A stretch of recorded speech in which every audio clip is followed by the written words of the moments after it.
Hi, welcome to my talk on my data science capstone project with Deque Systems. This project developed into two distinct areas of focus, a data science analysis on Deque University course feedback and an accessibility evaluation of the airline booking process using both manual and automated accessibility testing. Deque is the leader in digital accessibility. They made their accessibility testing rule set open source in 2015, and it has since been downloaded over 2 billion times.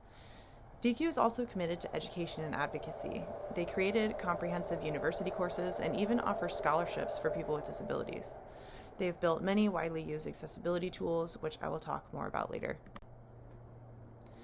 Before starting this project, I hadn't really spent any time thinking about digital accessibility. I knew that you could navigate a web page using tab and enter keys, but that was about it. However, through my work with this project, I gained access to Deque University courses, which opened my eyes to the challenges people with disabilities face online, best practices for accessible web design, as well as extremely innovative tools, software, and devices that have been created to accommodate these vast array of conditions. Honestly, I could do an entire presentation just on adaptive technology alone. I encourage you to look into some of these cool things and see how they're changing people's lives. For this project, we are focusing specifically on blind and visually impaired users as they face unique challenges when navigating the web. The primary tool the blind users rely on is a text-to-speech software known as a screen reader. However, screen readers are only effective if websites are designed with accessibility in mind. Many common issues like missing labels, poor structure, or lack of keyboard navigation can make browsing frustrating or even impossible. So let's take a closer look at some of these challenges. When we talk about being blind, it's important to recognize that blindness exists on a spectrum, like many other disabilities.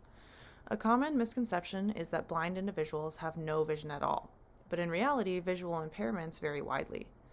People can experience anything from color blindness to partial vision loss, such as restricted peripheral vision or complete central vision loss.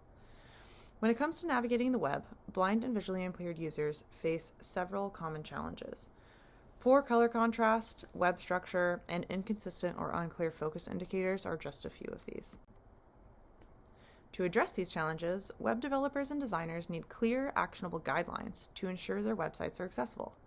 This is where the Web Content Accessibility Guidelines, or WCAG, come in. WCAG provides a set of internationally recognized standards to help ensure that websites are usable by everyone, including those with disabilities.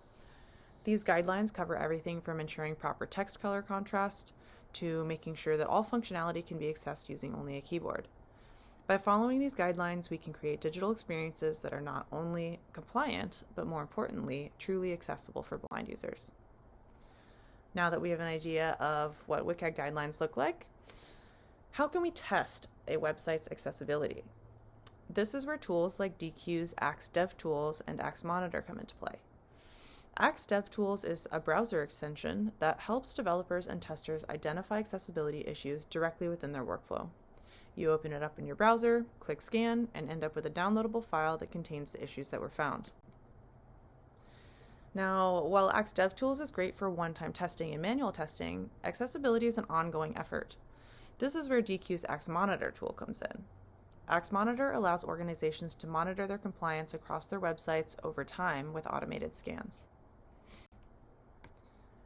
Axe Monitor creates easy-to-read reports with nice data visualizations of accessibility trends over time as well as problem areas. You get a nice data viz with a complete and detailed breakdown of the problem, the impacted WCAG guideline, a code snippet of the affected element, and a step-by-step resolution suggestion. In a perfect world, websites would be 100% accessible. According to the ADA, all American websites are required by law to be accessible. We want to find out if that's true. The project started out more as an idea and has changed scope and trajectory almost continuously throughout the semester. We ultimately narrowed down the scope to focus only on this one specific question. How accessible is online flight booking for people who use screen readers and keyboard navigation? To answer this question, we have several approaches. We have manual accessibility testing, which will be done using DevTools.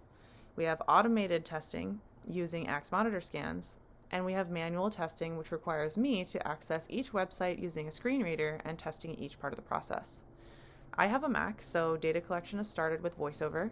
If I have time, I'll partition my hard drive and install Windows so I can do testing with NVIDIA Screen Reader. I'm looking at everything from if the cookie dialog box is accessible, to can you choose dates on the airline date picker using only the keyboard, to counting the number of keystrokes it takes for various tasks, and checking to see if the web page has been structured with accessibility in mind.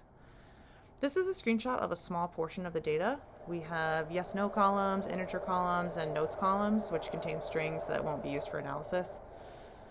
This part of the process can be tedious, and there has been a steep learning curve as I've never used a screen reader before. Screen readers have quirks and sometimes malfunction when switching between windows, and when you're not familiar with it, you don't know if that's a you problem or the software problem.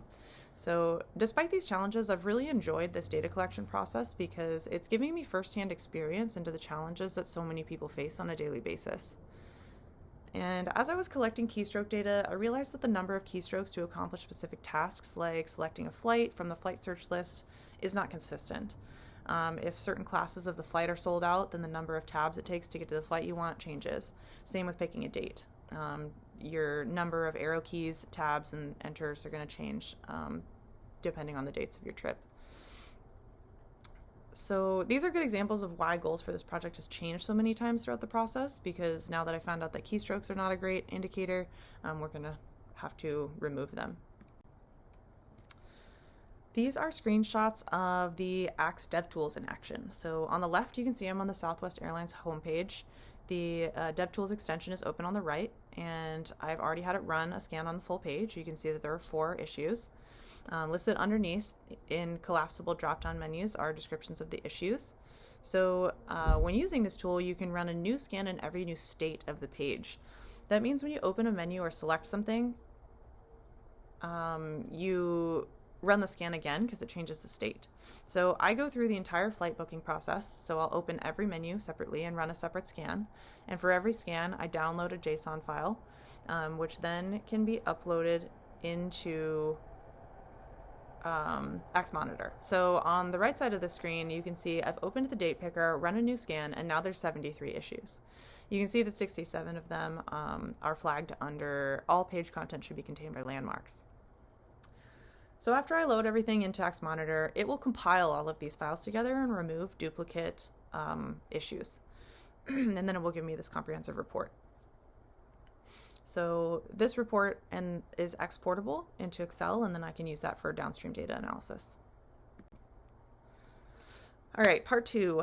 Part 2 is the course feedback analysis. So as I mentioned before, Deque makes courses called Deque University, and at the end of a course, you are allowed to give them feedback. So they have compiled all of this data. Karthik and Meyer, who are on my team, are focusing on this part of the project. I will not go very much into depth on this for sake of time, so if you're interested in this part of the project, please go watch their videos, and they can give you a much more in-depth description of what they've been doing. So this is the raw data, and Karthik has made a really nice web application which shows reports based on pretty much every different variable that you might want to select by. He has some really nice data visualization on there. So go ahead and take a look at their project videos if you're interested in learning more about that. So I would like to leave you with these closing thoughts. Accessibility benefits everybody, including you. Even if you don't have a disability right now, the chances are that you will experience one at some point in your life, whether that's through aging, injury, or temporary impairments like broken arm or ruptured eardrum. Accessibility is about people, not just compliance. It isn't just about checking a box. It's about building a world where everyone can thrive. By making the web accessible, we empower people, drive innovation, and ensure that no one is left behind. Thank you.